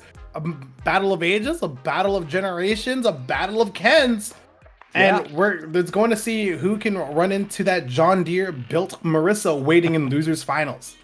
Yeah, I love that you say that though, because this is kind of like the passing of the torch, isn't it? Right? Like, yes, I mean, not that Cero's gonna like retire anytime soon, but Cero is kind of the West Coast known Ken player, Galaxy Butter, young, new, fresh player into the scene, has been doing excellent in this tournament. I believe Galaxy Butter, had 115 points in this Pro Tour circuit. So, Cero Blast, it's pretty much the battle of the OG versus the battle of the young gun, right? This is kind of like saying, all right, you beat me in the point gathering, but would you have beaten me in the bracket? It's time to settle this right now, young man. I love to see it. Here we go. Cero on the left, rocking the black, and Galaxy Butter with the OG outfit here. And let's see how both these players handle this mirror match. It's so funny that you say it's the OG outfit. It's OG for 6. Really, it's OG towards their original games. That's true. Yeah. You're totally right on that. Look at that. We're talking about Cero Blast using that stand short so well. Oh what my god. Wet punish. Oh my goodness. 15 years old. That's what they kept saying. So solid here. Galaxy Butter gets no anti-air on that jump, and Galaxy Butter's got to watch out for those, especially against Cero Blast. Yeah. Again. So Galaxy Butter was showing a lot of air-to-air against other characters. Harder to do against Ken, and even harder to do against someone like Luke. It didn't break the armor? None of hits? So aware, knew that trade would have been enough to take it. Cero Blast was such good spacing there, and kind of put Galaxy Butter in a checkmate situation. The only answer there was to drive impact back. Ooh, has Cero Blast in the corner. Cero Blast holding down back. Ooh. Nice air-to-air this time around, but another one. I love the jump back, right? The jump back is a better option sometimes, just to keep that corner situation. And there's the shimmy there from Galaxy Butter. Should be enough to close it out. That was actually absurd. Went for 2 air-to-airs and then went for a crouching heavy punch to defeat the jumping heavy punch, which is not something that you'd think would happen, but Galaxy Butter a lot quicker on the trigger to win that scenario. Gets the counter hit there, but no conversions from Cero Blast. Just trying to jump out the corner, trying to show a little bit of those, showing a bit of signs of the OG Cero Blast. Oh no! Yeah, you gotta switch sides here, right? Of course. And gonna cash out. Smart stuff here. This is gonna put Galaxy Butter straight into burnout. Yeah, and with how much drive Cero Blast is gonna have, it's gonna be a massive mountain to climb. Ooh, again, still jumping in. Cero Blast does not care. Yeah, it's hard to DP when you don't have the EX, and against that jumping heavy punch, it's so scary. Oh, the low forward! It's my turn to Jinrai your shin! Yeah, no crosscut from Cero Blast put her in this situation, and this is all Galaxy Butter right now. Oh, the jab out, but no conversion, not any meter to work with. Oh! Can you get this? Yeah, nicely done. And now Cero Blast needs to make it work a stun! You have CA! This should be it, even with the scaling! The positioning was perfect. Galaxy Butter just inching out that corner with the drive impact, and Cero Blast was not ready for it. Galaxy Butter up 1-0. Woo! That was insane. Nice. Yeah. Gonna really poke back. Solid whiff punishes here from Cero Blast, actually. I mean, both players, obviously, that's the tricky part about the mirror matches. Good recognition on the counter hit there. Galaxy Butter trying to walk the way forward, no jumps, nothing crazy. Knows that Cero Blast will probably try to answer back if they make a bad jump. Punish. Well, they know they're looking for it too, right? When you kind of make a bit of space in the corner, just like both of them have been, they know that they're looking for the jump in more than anything. Look at that jump roundhouse. This is so big for Cero. The positioning is perfect. Gets the punish counter throw, big damage, and the stand fierce to close it out into a combo. Yeah, unfortunately, was really late on that anti-air attempt. Got smoked, counter hit, sent towards the corner, and was lights out. Oh no! No way! Yeah, no punish there from Galaxy, but I had to use something a little bit faster than Crouch Fierce, but still gets a stand fierce convert. As the corner position, unfortunately, gonna get jabbed out. The Obari too strong on the side of Cero Blast. Doesn't recognize their own character's resets. Restand baby into level 3. Yeah, I like this use of meter here from Cero Blast. Even if they don't make it this round, they will probably build enough for level 3 by next round if they don't even want to use a level 1. So great use of meter here from Sero, and look at this drive rush pressure on Wake Up. Ooh, wait, that punishes? Yeah, Hold on now. Is Ken that privileged, or am I just that bad? I don't know. I think it was. I think it's just a 5-frame stand short, so it's really good situational awareness there. But yeah, Sero Blast building a wall now. Still opting the jump. Risky stuff. Ooh, no anti-air. Oh, send it back, baby! On critical art! This is so good for Galaxy Butter. He's building some meter back here. Sero Blast burnt out. Gonna have to deal with this pressure on Wake Up. Close up to the corner. No! And the anti-air. Oh, and the chip! Chip, baby! Woo-hoo-hoo! Galaxy Butter keeping himself alive, and great situational awareness, just out of range for that drive impact, but still clutched it out at the end. All right, opening hit goes to Sero Blast, but look how patient this match has gotten. A little cooled down. Never mind, we're making our way in. Yeah, some of these jumps have been killing Sero Blast. Even with a life lead, I don't love the fact that Sero's been jumping in instead of just letting Galaxy Butter come to her. Yeah, one of the things I think Sero Blast was really bad at in previous games and tournaments is their need to constantly go in regardless of life lead and situation. That should be it. Yeah, and speaking of going in, that's exactly what Sero was doing. A lot of just Wake Up jab pressure there, and just, you know, kind of keeping Galaxy Butter at bay. You know, both players so afraid of throwing out that reversal, which is fair and it's warranted, right? Because there's just so much damage that comes from Ken's side. They know that they don't want to, you know, risk the entire game on one reversal. Ooh, nice backdash out of the throw. Otto! Unfortunate for Sero Blast, actually. It looks like they both had a similar idea, and Galaxy Butter was the one to win it out. However, able to make their way out. Yeah, burnt themselves out. Wow, look at that use of the stand short. What is that? Dragon Lash, brother!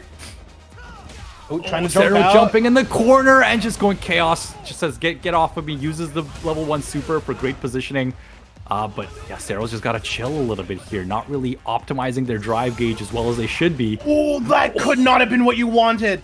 There's no way. She was looking to also convert as well from that EX Hadouken, but just right out of range. And again, Galaxy's Butter says, hey, you did it to me. Let me bring it right back to you.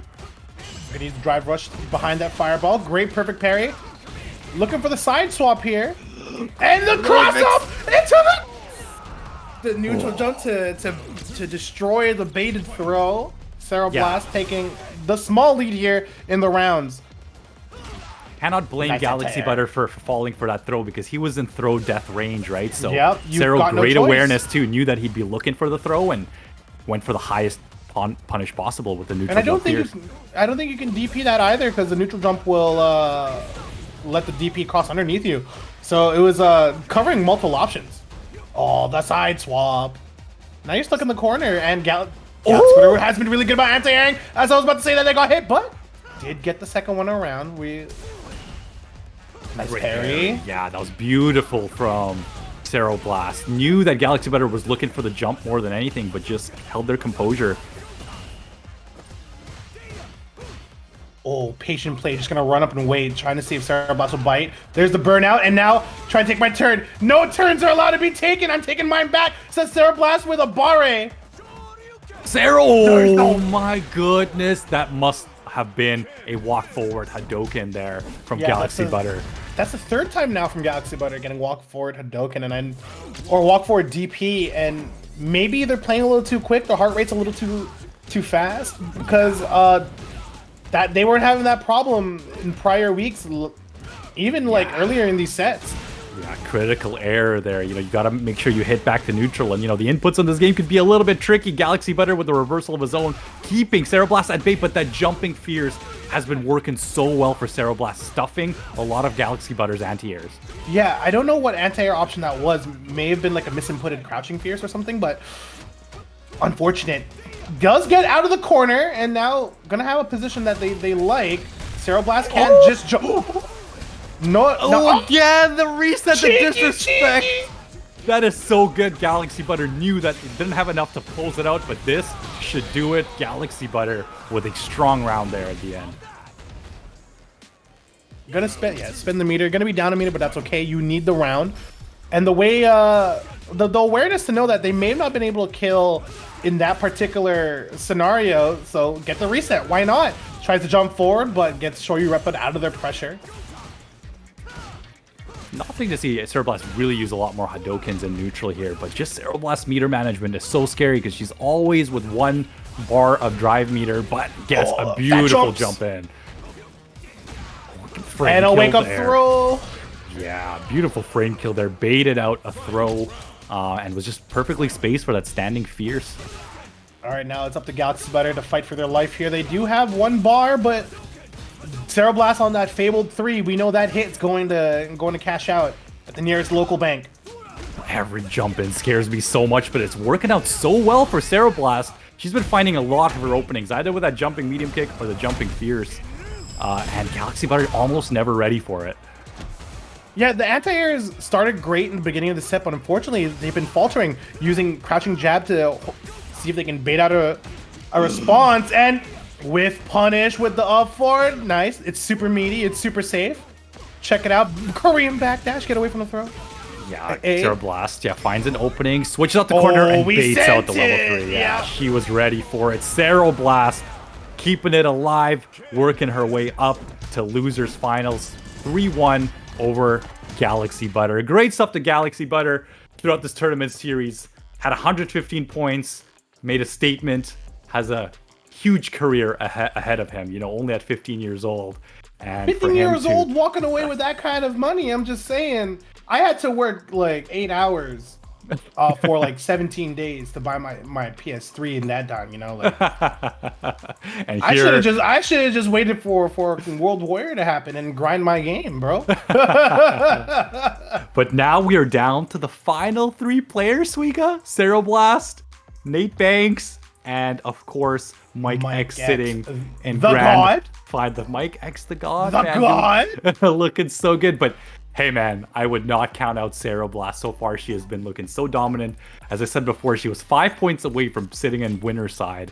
And if she just showed up one more time in this bracket, she wouldn't even have to go through this loser's bracket as much. Who knows how her versus Mike X would have went down, but, you know, it's a fierce competition. There's a question in between those two right now, and that's Nate Banks waiting. And while we did see Nate Banks kind of falter against the Ken up above, Cereblast coming here with more games played throughout this night, and of course Marissa is that coin flip character that can really throw you into the ground and make you pay for bad decision making. And Cereblast does make some really risky decisions that can lead to death. So do they contain their own demons and play well, or do they just let it rock and see where Jesus takes the wheel in this case? We're gonna have to see. I mean, we've been seeing Nate Banks improve so much on his anti-air game, but just as I compliment him, Cereblast finding that crouch medium kick right away. I mean, this is gonna be an explosive match from both players. But Nate Banks has been looking better and better every time I see him. I swear, this Marissa is like a completely new player since the first week of this tournament. Oh, the damage! Trying to bait another throw, perhaps, but I blocked your overhead, but you didn't block mine. Hello, where's the respect? One chuck, looking for kill. 1.5. Oh, and baits out the throw there with the Dragon Lash kick. Cereblast making all the right reads so far. I'm curious to see how Nate's gonna deal with this neutral. He's gonna use the target combo, use that crouching strong. You know, and a perfect parry already. Okay, opting to just burn the drive rush gauge there on Cereblast's part. Says, you know what, the damage is not going to be worth it. Let me just burn some of your drive meter. Burn drive meter, get the knock back, and of course, Ken with the run means they can make it back up for pressure right after. All right, Nate Banks trying to walk themselves out of the corner, but forced right back. Look at how reserved Cereblast is right now. Just applying pressure, walking back, says, you know what, you got meter, you might reversal, you might, you know, armor through this block string. I'm just going to chill and space back in that standing fierce range where it's so rough for Marissa. And here comes the level 3 convert. Cereblast looking that should be it. So solid so far. I love Marissa her. Help! Marissa help! There it is. Okay, I was about to say one touch will end it for Cereblast here, but I wouldn't have been surprised if a turnaround happened, considering this character needs only 2. Okay. Stand roundhouse with punish there. Perfect parry from Nate. I wonder if they're just opting off for the back throw. Oh, make him pay. Make her pay. Ooh, ooh. Oh my goodness. Look at this damage. And more Oki on Wake Up. Cereblast caught trying to jump out or press a button again. Caught pressing buttons on Wake Up. And Nate Banks. This is the story of Marissa, isn't it? You cannot make a single mistake, or that's exactly what would happen. Catches the drive rush right away. Nate Banks looking sharp. And you know, Cereblast and other cans do like that drive rush round start into jab to try and really claim the round start. But when you get punched in the face for half your HP, you really start making decisions about your future. Yeah, I don't love that decision there from Cereblast, but still gets the corner with the back throw. You know, right now looking rough for Nate Banks. No drive gauge out. Great spacing. Gonna have to really guess here. Oh, jabs out. Got the defense. So yeah, 1 point.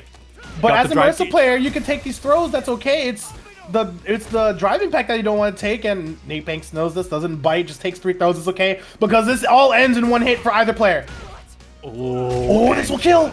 Yeah, so reserved there. Cereblast finding the drive rush into throw. I've been so impressed with some of the Oki options that Cereblast has been opting with, because she's also respecting that wake up super. You gotta. It's the only thing that Marissa's can do in terms of reversals, but it is something you keep in the back of your mind, because it's not a small amount of damage to take. Oh, what a punish! Oh, welcome to the corner, baby. Rent is $20 a day. That was a great cash out there. You know, Cereblast probably gonna have only like 1.5 drive gauge here. Ooh, and here comes the guesses. Can't let Cereblast jump out. You know she's gonna think about it. Yeah, take a turn back. Look at that punish! Medium kick, so solid. Oh, you can't do anything. You can't steal your turn back. I still have drive gauge. You don't. And there's a meter in my pocket if I need it. Nate Banks tying it up 1-1, looking so solid, controlling those neutral situations, and slowly walking Cereblast down to the corner. I love to see it. The use of the meter has been perfect on Nate Banks' part. Ooh, care for this reset. Oh, no. And another throw. I'm the grappler now, says Cereblast, as she continues to try and keep the pressure on. And the pressure she does keep on. Safe jump. Air-to-air eagle! Yeah, that was Spread important. Your wings. Oh, that's a punish. Yeah, you cannot drive reversal that late, especially if he's not going to commit. Cereblast just controlling that situation. Even though Nate Banks had a great escape there, you know, it just was not enough. Yeah, drive reversal tonight has not been paying off for pretty much anyone at this rate. Oh, wait, what did this start on? Oh my goodness. The round. Marissa round. Scoops. Empty low and then goes up to the command grab. This is so much. Another one? It's a punish counter! Oh my goodness. And both players are coming in with a loaded gun. Both players almost on 3 meters right now. I mean, Nate Banks kind of feel like he's feeling the rhythm. Ooh, not a perfect parry. Gonna get jabbed out. Check the reset. Oh, he knows! No way. Nate Banks, level 3 catches Cereblast trying to go once. You did it to me once, never again. And look at the meter, right? You gotta watch the drive gauge. Obviously, Cereblast has meter on deck, but drive impact is in the equation. That's a punish. Oh, you gotta punish that. You don't let this go to waste, especially when that drive gauge is so low. Check out my jumps. Oh, and Cero ready! Cero is ready for it, says no. This is a great situation for Cereblast. Clutches up the level 3, and now Nate Banks is in the receiving end of the burnout. Yeah, that critical art damage is huge, plus the 2 hits beforehand to really add the cash back up. We're in 2 throw range for Cereblast. There's the second, needs 1 more. Fireball. Chip is in the equation! The drive rush fierce after the Hadouken just to keep him at bay. It is 2-1 for Cereblast. What a crazy set so far. Oh, tried to jump but got smoked by the lash. Ooh, safe jump. Oh, it's perfect. And there we go. Nate Banks now opting, instead of using the getting the damage, going for the corner throw. Yeah, with the Gladius there, just a little too early on that flip up. And Cereblast were ready for it. I'm loving some of Nate Banks' defense options. Really finding some of those openings, but also just not getting too antsy to get out of the corner. But here comes Cereblast with the corner throw of his own.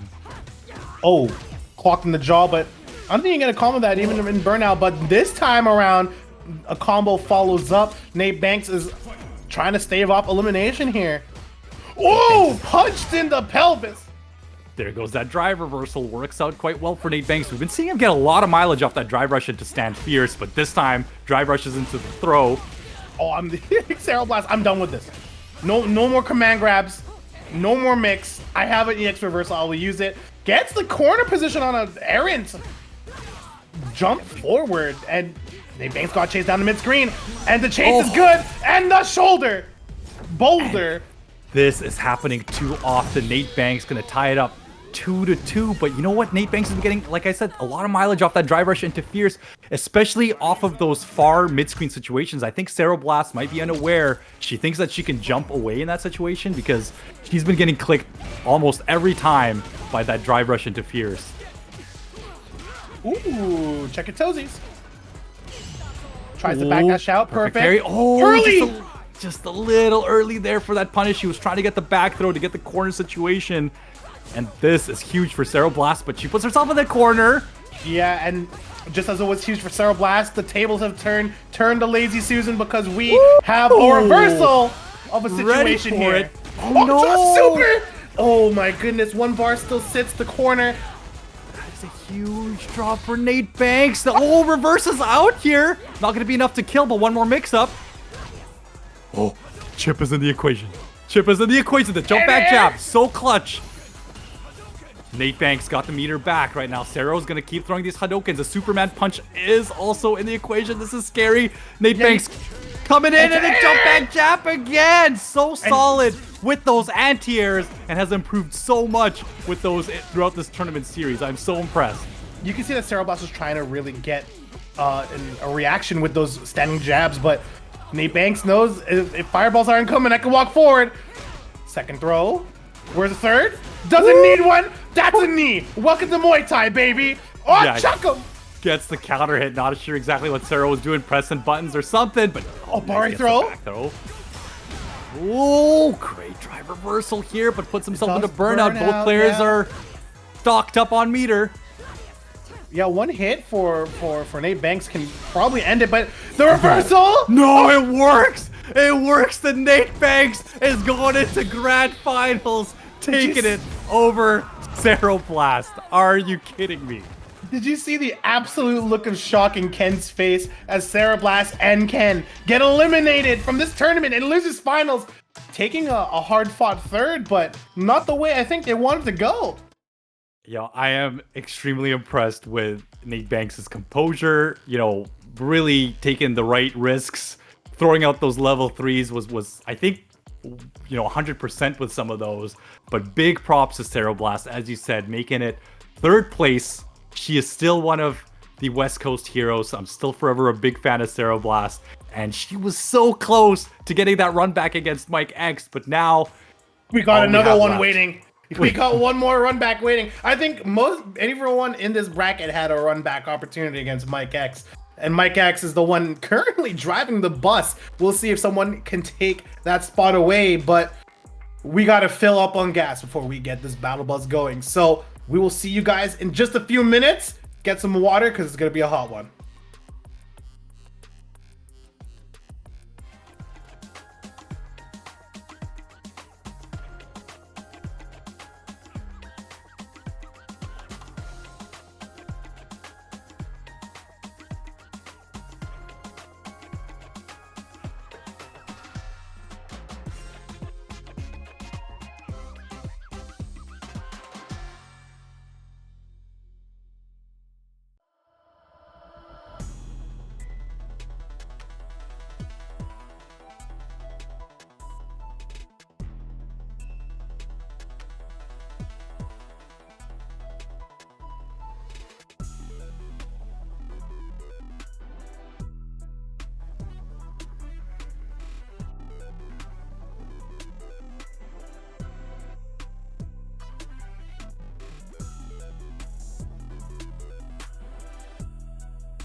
Welcome back to the World Warrior Canada West. It all comes down to this. We have had 5 weeks of action before this. This is the grand finals where we're going to determine who is going to go to Capcom Cup, who is going to make the most amount of money, and who is going to represent Canada West on the Capcom Pro Tour and have all the pride, right? Have all the bragging rights. How you doing, Squeaka? I'm tired. I'm tired.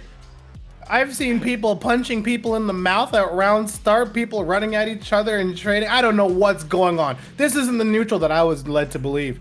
But it is the neutral that we are getting, and it is the scraps that we are watching. And I'll tell you, this match that happened in winners finals was pretty clean on Mike X's side.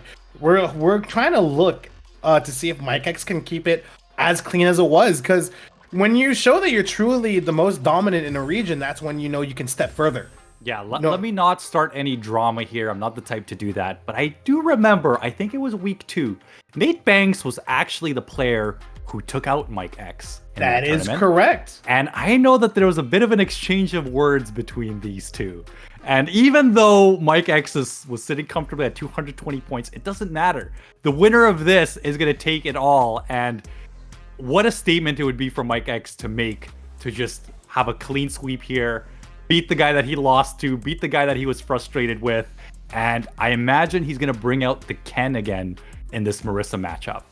Yeah, I don't see why not. It worked so well last time, and I feel like besides player comfortability, Ken is probably just the same as Luke, but maybe with different strengths into this particular matchup. Yeah, I think maybe he likes the buttons. Hadoken. He might like the corner carry a little bit better than Luke as well. You know, obviously Ken just one of the best characters in this game, but with how good Nate Banks has been looking, I would not count him out to make this comeback. This is Marissa. We're talking about grand finals here in Canada West. Mike X versus Nate Banks. Yeah, and again, Marissa is that kind of character where it doesn't matter how good you are, you can lose to a Marissa having a Marissa around. And we're about to see that great parry. And we're going to get the side swap here. Yeah, opting to just get a little bit more damage instead of going into back throw. I mean, something nice Ken can shimmy do over a lot of characters. The stand fierce shimmy, so solid here. Look at Mike X make his way back up on damage. Ooh, even blocks the Abare out and gets his turn back. Wake up level 2. The first one we've seen all night. And it's blocked clean. I'm in your head. Mike X looking so good. All the right guesses. Exactly what we were talking about earlier, right? He's so good at making those calculated guesses and those calculated reads, and that just worked out for him. Just the patience to know that the super was coming. So smart.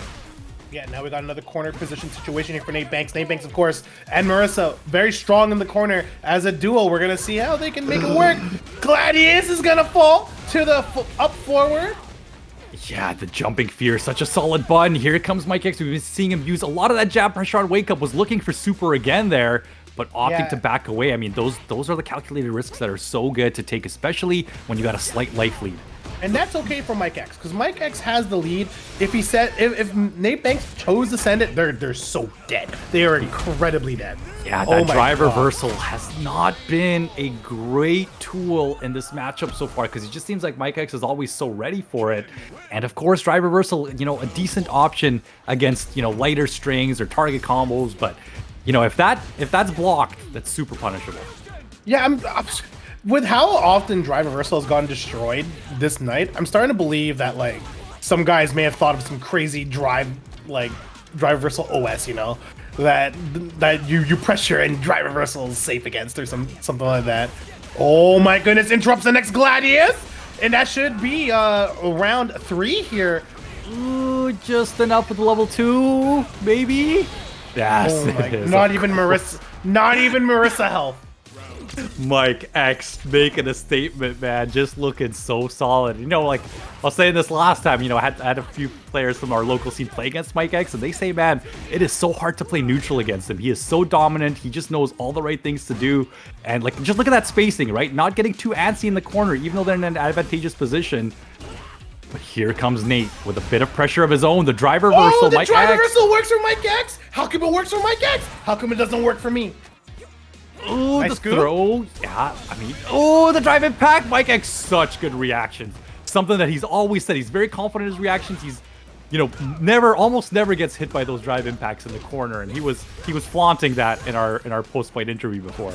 Yeah, and as a meaty, it's a hard tool to deal with. But if your only reversal option is the kick, of course you can churn it on the way up. It is up 2-0 already. Mike X making this go by way too fast. Goodness gracious. Trades, round start. Mike Banks got to make something work right now, otherwise Mike X is going to run away with the set. Gladius, stop stabbing the air, friend. Unfortunate, though. Oh, the overhead's a whiz! Unfortunately, can't take advantage of it. And a great parry, going to take that corner position back. Cash out just a little bit of damage. Overhead connects. Are you kidding me right now? Mike X just dominating, ready for all of the options, ready with the parry, ready for the wake-up throws. Look at this. Look at the spacing. Oh, here comes Nate Banks. Yeah, Nate Banks with a great reversal here and opting not to throw in the corner, wants to get the damage, wants to cash out as much as they can, even if it means playing from mid-screen. The drive reversal is good. Great throw tech for Nate Banks every time they are in that situation. You gotta make this count, Nate Banks. Oh, that is the big punish here. Nate Banks got him into drive. Oh, and the jumping short beating out the jump bag jab. Great awareness from Mike X. You gotta imagine he was thinking about that option, but knowing that the jumping short will beat the jump back jab for Marissa. Yeah, and again, Marissa doesn't have the best anti-airs, and the air tears were looking good tonight, but if Ken's already in the air, he just got to hit the quicker button. Look at how dominant the spacing has been, Mike X. Losing a bit of pressure there. Fuzzies, but unfortunately gets hit by a whip punish. Well, that's the plan here. Gladius whiff, and you got to think as Nate Banks. Those Gladiuses have been whiffing and been getting hard punished every time. What do you do? Right now. Oh my god, again the stand fierce. This could be it. This is it right here. That's I think Mike X is our deck. champion here. Mike X going to Capcom Cup, taking it 3-0 over Nate Banks with a dominant fashion as our World Warrior Canada West champion. Goodness gracious. Not even a question. 3-0 in winners, 3-0 in grands. I think 3-0 the entire way through, really. Showing that whatever work ethic they put in, whatever lessons they needed to learn, whoever tutored them, they absorbed all the information that they could, put it on stage tonight, and showed us that, yeah, the world is theirs. The Saskatchewan scene, stand up. Your boy is gonna represent all of Canada West, and as you said, just the improvement that we've been seeing from Mike X, regardless if they were winning tournaments, they were still showing up, unlike some other players here who missed a few here and there, or they were kind of happy with the points that they had, knowing that they'd be in the top 8. Mike X was showing up, he was grinding, he was improving. We thought his Luke looked dominant, and then he brings out the Ken. I am so impressed with Mike X here, and I think he is definitely the worthy champion to represent us all, and he has been taking the last few tournaments in such dominant fashion. Goodness gracious, Suika. What do we do? Third in week 1, second in week 2, first 3-0 all the way on the finals day. You can't make a bigger statement than that to the entirety of a region. Yeah, the player who wins a tournament but still shows up to practice, still shows up to every other tournament afterwards, even though they were so ahead on points, really shows off that the grind pays off. And Mike X, we're gonna have a chat with him here in a little bit. Do not go anywhere, because we've got an interview coming up next.